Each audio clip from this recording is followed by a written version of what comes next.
C'est le shoot d'adrénaline du vendredi soir. Durant 2 heures, et malgré la fatigue, ces sportifs doivent rester concentrés pour ne pas oublier une seule consigne.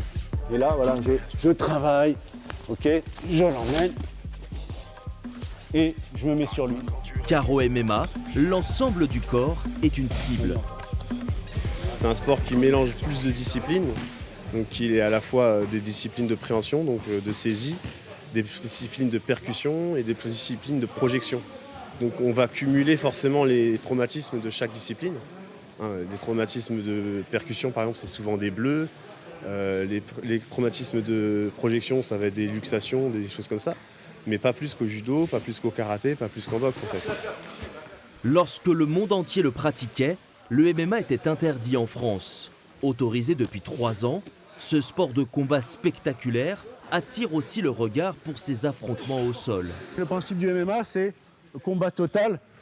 Donc debout, on commence debout et ça finit au sol la plupart du temps. Donc on doit retrouver une situation, d'accord ? Le but, c'est de se mettre en sécurité. Donc la garde, les genoux, si on peut, pour pouvoir repousser, créer de la distance et pouvoir se relever au cas où. Protège dents, protège tibia, loin de son image sulfureuse, à Saran, la majorité des adhérents pratiquent un MMA de loisir. On sait qu'on peut faire mal à l'autre. Finalement, très vite, s'instaurent les limites. Comment on arrive à frapper l'autre. Des fois, le geste va un peu plus vite que la pensée. Où il avance sur le geste, ça peut toucher. Mais j'ai jamais vu d'accident ici en un an. Un loisir qui n'empêche pas d'aller jusqu'au bout de l'effort. Une certaine dose de dopamine qu'on cherche à l'entraînement et que j'arrive pas à retrouver dans d'autres sports.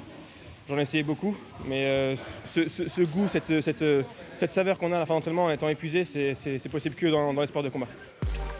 En un an, le club de l'agglomération orléanaise compte près de 130 adhérents. Un succès qui ne faiblit pas, de quoi espérer peut-être un jour l'arrivée du fameux octogone, la cage dans laquelle se déroulent les combats de MMA.